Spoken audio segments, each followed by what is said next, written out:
Hello everybody and welcome to today's video. What we're going to be doing is we're going to be looking at some elements with working with color, specifically gradients, swatches, brushes. We'll take a look at one of the effects, and hopefully all this will be able to help everyone with the next upcoming assignment, which is going to be working with a vector portrait. So first off, let's get into basically get into the right user interface. And that would be using the painting one. Now you could get there by going to the upper area over to your right, where we usually have either have been in Essentials or Typography, but in this case we're actually going to go to the painting area. Yep, there we go. And the nice thing about the painting area specifically is we do have the options for not just the little color spectrum over here, but we also have an option to see all the swatches nice and neatly organized, easy to select and easy to get to. We have some brushes that are available for us as well. Obviously the layers are going to be important, so those are still here, and we can always bring this out should we need to. And if we still need to see the preferences area, we could do so by going to Window, and not so much Preferences, I'm sorry, but Properties. And everything that we saw previously can be found right in here. So this is still a pretty good interface to work with. So this is the one I would usually prefer in this case. So that's basically how we can get started and so on. So we don't really need a special canvas for what we're doing, as we're just going to do a little bit of practice.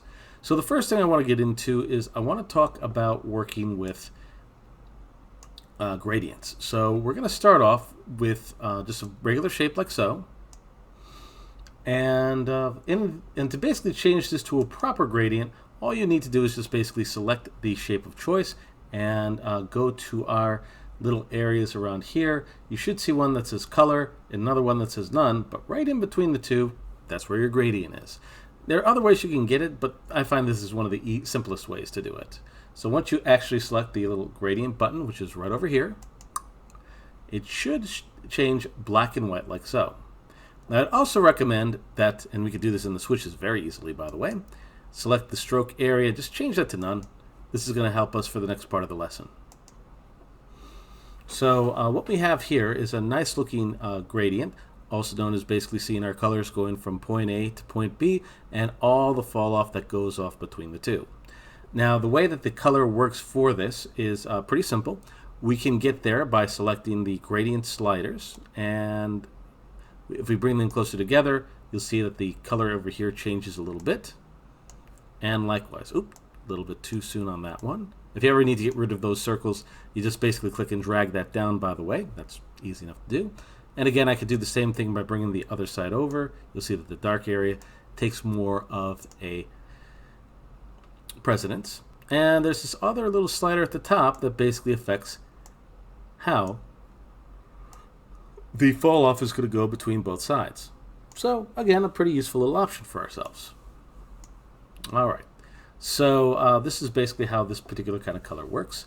And if we want to add more colors, we could just basically click anywhere between this circle and this little gray area. You'll see that your mouse changes immediately. Give it a click. And not only does it give you another circle here to play around with your options, because again, I could bring this over to one side and you'll see that the color changes, or we could change the color entirely. Double click, and you can choose any of the swatches. Click here, or you can choose the swatches this way if you find that easier. Oop. Oh, nope, you can't. Sorry about that. It's a little tricky to do it that way, but always make sure that you're in the right area. There we are. There we are. Sorry, I hit the wrong button there. Yeah, let's just keep it over here in this gradient. It's going to be a little easier for us. So click here, and you can, of course, change this to whatever color you need, and so on. So that's basically, again, how this works. Now, something else that you could do for this is, if you want to go with all these colors, that's possible. Or there is an alternative that you can do. Just for the sake of this experiment, I'm going to make myself another shape right above it and put this shape below here. The reason why I'm doing this is I want to show you another little trick that's relatively simple to do, but we really haven't had a chance to get into it yet. Make sure your regular solid colors. Yep, there we go. Okay. If a person wants to, they could actually take whatever of these circles that we have over here in the gradient slider. You could also change this opacity to 0, basically making this area a little bit see-through or transparent. Now, it's not going to be so useful in this case, but in a future area that we're going to get into later, that actually will be quite a bit more useful. But again, I figure that everyone would want to see at least what this looks like so they can plan ahead. Oops. Yeah, don't select over there. Sorry, my mistake. There we are. Goody. So that's the linear gradient. That's basically the first default option we have here. The second option you could do, and I'm going to just make another circle for this, is you could choose a little option called the radial. And what the radial gradient will do is, instead of putting that into the lines like we see over here, the radial will basically put them in a circular fashion. Basically, whatever's to the right area is going to be seen on the outer part, and anything that's on the left area, that's going to be the intersection over here. And that's basically the way that this would work. Now, one way that you can also work with this, or just kind of check a couple things out with this, is if you want to, like for example, if we want to start over, I can go to my little drop down over here. There's an option for black and white. Select that, and you start from default. So now, one of the things I want to show now is basically a little way that you can use the radial gradient in a way that's a little bit more, well, useful for yourself. So what I'm going to do is I'm going to make myself a little eye. Simplest way to approach this is I could bring the white area over to my right, this area to my left, and then I can basically make little markers for my other colors. Relatively easy. So I'm going to basically select this color over here, and I'm going to choose a brown color over here, and I'm going to choose a black color for the end part of that, and I'm going to choose a black color for the end. So it's already looking pretty decent so far. Now what I want to do is I want to make sure that the middle part over here, oops, has a little bit more vibrance to it. So, yep, there we go. I just try to put this as close to this inner part as possible. And then I can make myself an other little dot. Move this to my right. Double click, make sure it's the exact color. This is one of the reasons why the swatches are so useful. Yeah, that's looking really nice. And I can take this white over here, bring this over like that. Looking pretty nice here. Make another swatch, bring that all the way to the other side, and just make sure that this is pure white. And that's how you can make yourself a cartoonish looking eyeball, should you want to do that, of course. I think I'm going to make the area around the eye a little bit more pronounced, so I'm just going to bring this over, bring this out a bit. Yeah, that looks nicer. If I deselect, that's how it looks. And again, this is one of the things you could do with the actual gradient itself. Now, there's another way you can manipulate the gradient with both of these. Sorry about that noise. And that is using a little option called the gradient tool. Now that can be found, let's see here, there we are. In the gradient tool section over here, you just give that a little click. And I would make sure that one of these is selected before you do that, by the way. And what the gradient tool will do is it will allow you to manipulate your areas a little bit more on the fly, which is actually kind of nice because you can manipulate these pretty easy. Or if you go to the end, it'll allow you to rotate this around and of course switch off in the middle of the best that it can. So there's some area for manipulation like this. Also, if you want to get a little bit better precisions with your rotation, that's what this little area over here is for. This is again the gradient section. I can put this exactly at -90. And it'll be perfect in the middle. If I go to just regular 90, it goes upwards. So it all depends on what's necessary. It kind of looks like it could be a potential sunrise if you basically make this upside down and stuff like that. Now also note that the gradient tool can also be used for the eye as well. Mostly I find it more useful for actually making adjustments, or alternatively just moving this around. Oops.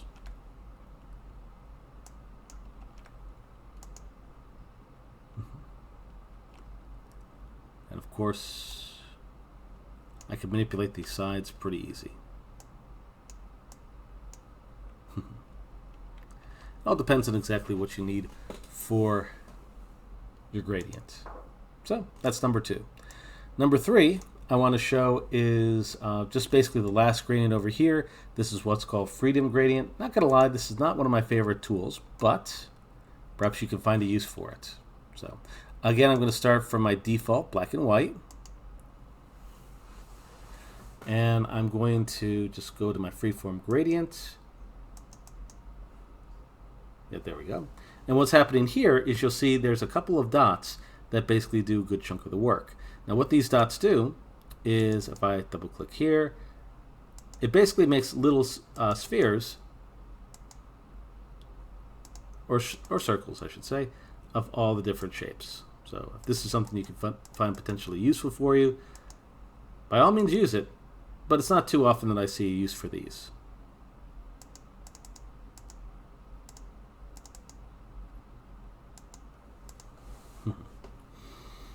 So, but that's pretty much the main thing I just wanted to show in this case. Now, word of warning when you are using these. Now, you can still manipulate the shape after the fact, but please keep in mind that even if you manipulate the shape, the circular elements and the lines stay relatively the same. So it's not that big of a problem, but it can be a little confusing if you're trying to change the shape of this and it's not working the best way that it could. So just keep that in mind, because that could be a problem later. So that's pretty much most of the stuff I wanted to show with the gradients. So let's move on to the next topic, which is going to be the brushes and the swatches. Now the brushes, again, some of this you might find useful, some of this you could use for fun. I'll leave that up to you. But the swatches, there will be a couple parts that are going to be very important to know and to kind of keep track of. So let's take a look at the brushes first. Now what I'm going to do for this is I'm going to create myself a couple of lines like so. You don't need to be too picky with the shape of it. Just make sure there are lines and that you get rid of the fills. So basically just going in here. And this one I'm going to get rid of. Actually, it'd probably be easier if I just go like this. There we are.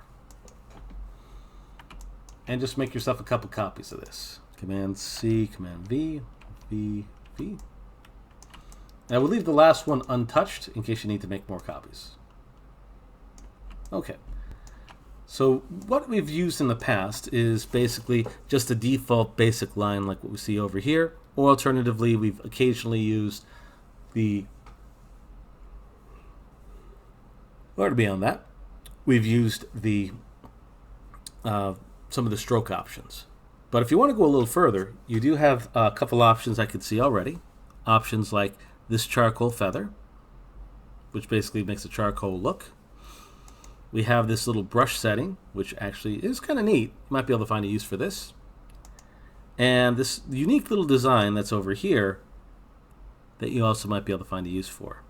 Now, something to kind of keep in mind when it comes to these brushes, again, they are some pre-made brushes, which are pretty nice. Some of them can be manipulated and changed color-wise, some of them cannot. And also remember that the thickness also has a factor on how these might be seen. So if I make this thickness bigger, you can see exactly where this is going. So do keep that in mind if you want to make some changes. Also note that the width tool also has a factor to play here. Very weird factor, but a factor nonetheless. And anything that's kind of mimicking the color that we have over here can be adjusted and changed later on. So for example, this area over here, I can choose that can be red. I could choose this one to be blue. I had a chance to check those out earlier. But this looks like a little seam for jeans. So unfortunately, we're not going to be able to actually change that. Observe. If I was to choose yellow, you see no difference. So please keep that in mind when you're doing this. So these are some of the presets. I'm going to just move all these up for a little bit. Yeah, there we go.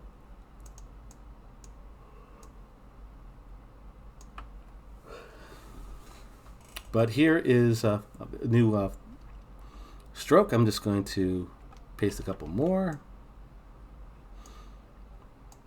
Now the last thing I want to show in the stroke is I want to show how you can bring up your own libraries. Technically this is called the brushes, by the way.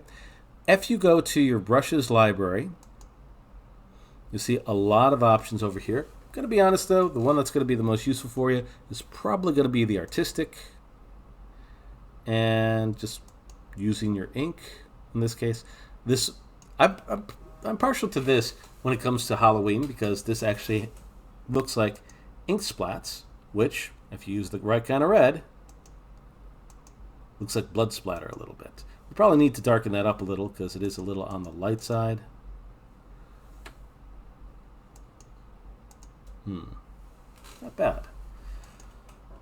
And again, if you take a look at any of these libraries, you might find something you could like and look. So what I would say is take a look at each of these, see which one works best for you, and if you like what you see, then by all means, use it. It's totally fair game. Just remember, not all the colors change for each of these. Oops. Always helps when you have the right area.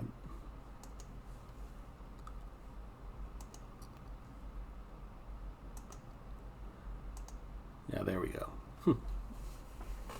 So that's it for brushes. Now I'm going to make myself a new layer because, wow. So let's go to our swatches.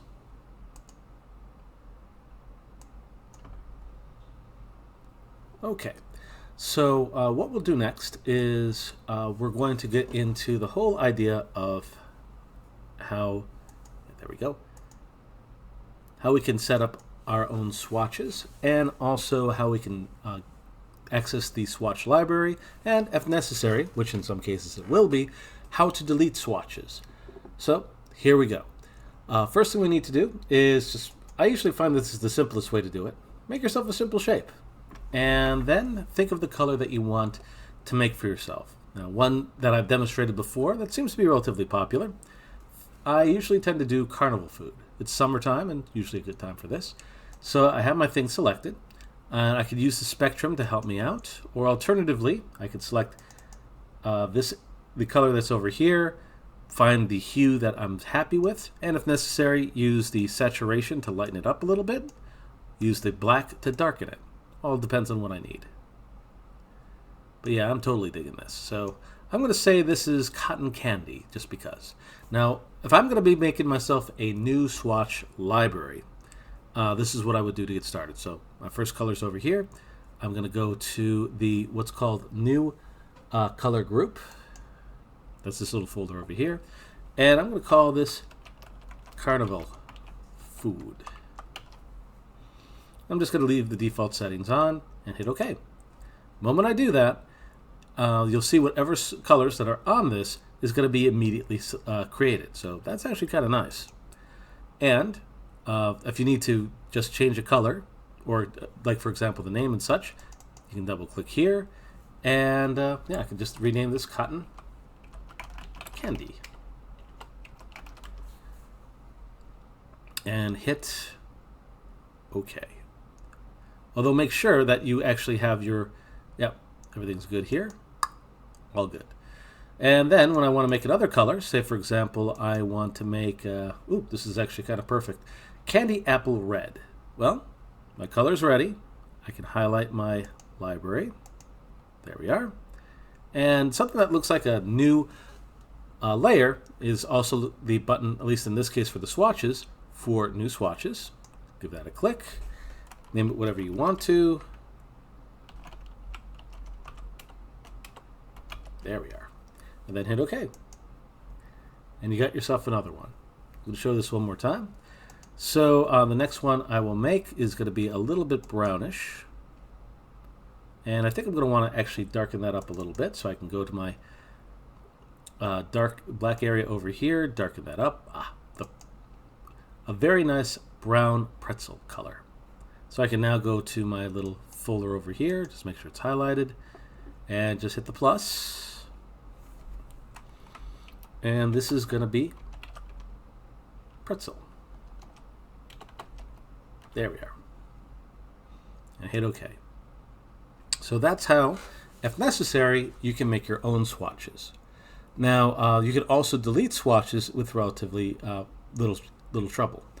Way you could actually delete swatches, you could either select your color of choice. So you can select that first one, and then select, and then I could just hit the little trash button over here, and that will get rid of the swatch. Now that won't get rid of it forever, just won't be shown on the swatches anymore. And if you select a swatch and then hold Shift and select a bunch of them, like what I just did over here, you can hit the trash can and delete yourself a bunch of swatches. In fact, you probably could get rid of all of them at the same time. I just wanted to show this as a demonstration. The only ones you cannot get rid of would be the little none option and registration.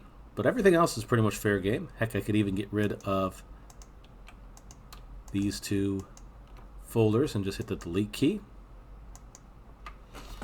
And I only keep what's necessary. So that could be a good thing. Yep. Looks like I forgot one, but that's okay. Just selected it now. Cool. So that's pretty much how you can make your swatches in this fashion. Now, if you want to, you could also find a whole library of pre-made swatches, and you can find this by going to Switch Libraries, and there's way so many options. Ones that you might find particularly useful could be art history. Find that's very helpful.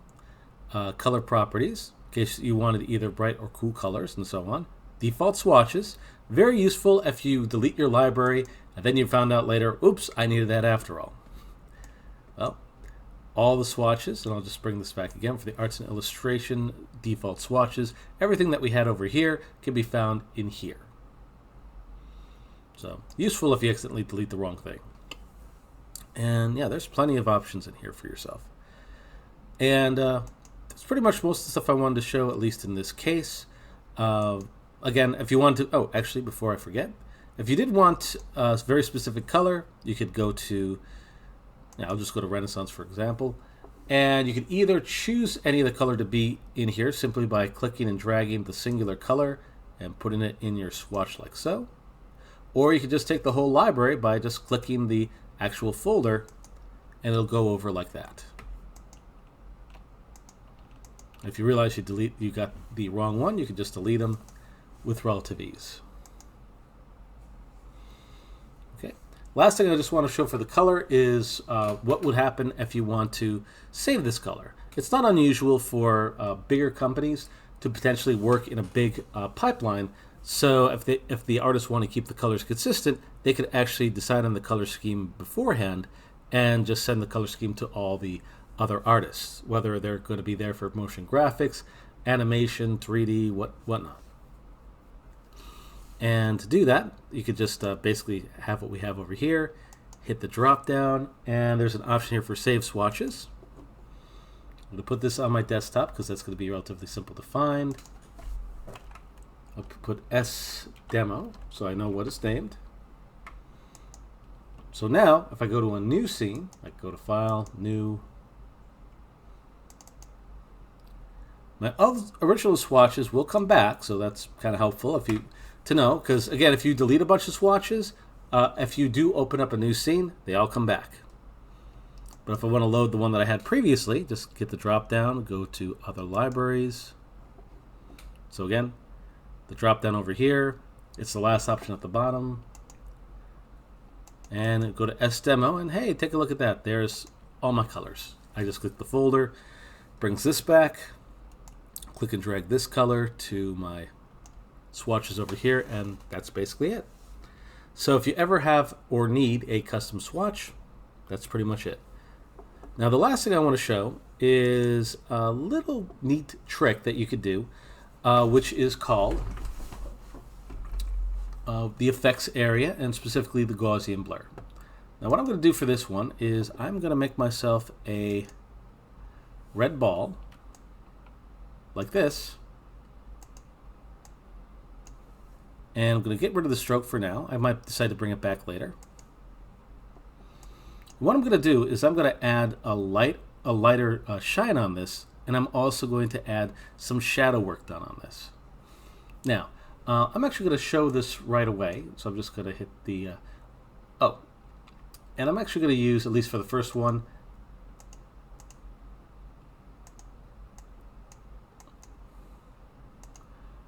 a non-traditional shape. Yeah, this will work. So what I could do here is, yeah, I'll actually just kind of wrap this up then. Oop, did not want that.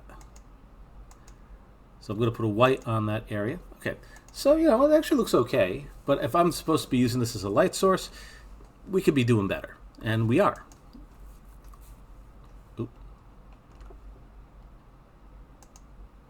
Looks like my copy did not like what I just did over there, but fortunately, undo's your friend. Whew, scared me a little bit there. Sorry about that.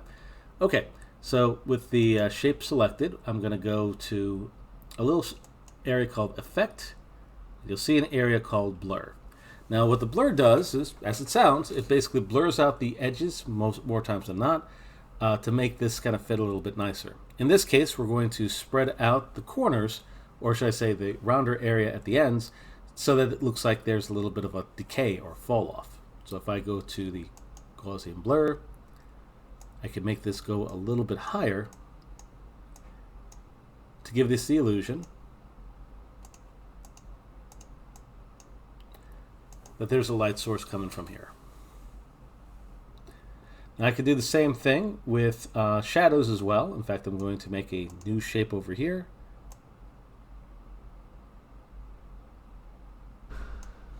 And I'm just going to move this over a little bit.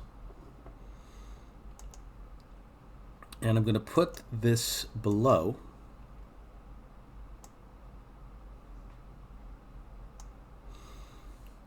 Make it black. And do pretty much the same thing. Because again, the shadow is a little bit too perfect. Effects, blur, Gaussian blur. And you can just have it go out or as little as you need to. And then hit OK. One other thing I'd recommend for shadow, because you really don't want it to be too dark, select the actual shadow of choice, and you can turn down the opacity in the opacity section. Just giving it a tiny little bit of decay, or should I say a decrease in the shadow's main form, can make this look a little bit more interesting. Yeah, I'm kind of digging what's going on over here. And then just for the last part, I can use the pen tool.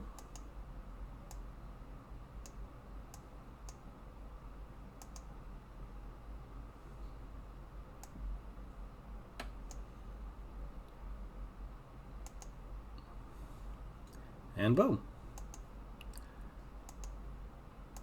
Of course, I have a couple that are a little bit too much, so I'm just going to use the negative option over here. And then I could use the curvature tool to make a couple of areas look a little bit nicer.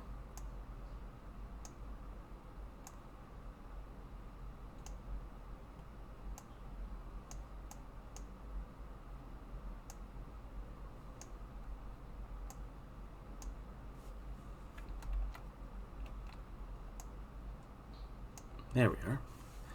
So it doesn't look like much now. In fact, I have to actually get rid of an area or two. There we are. Okay, cool. So yeah, same thing as I did before. Select the shape, go to Effects, go to Gaussian Blur. And that kind of does the job a little too much.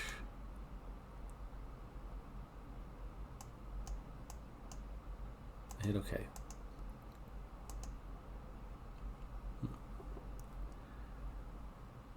Okay, so that doesn't look too bad. I'm not 100% set on this, but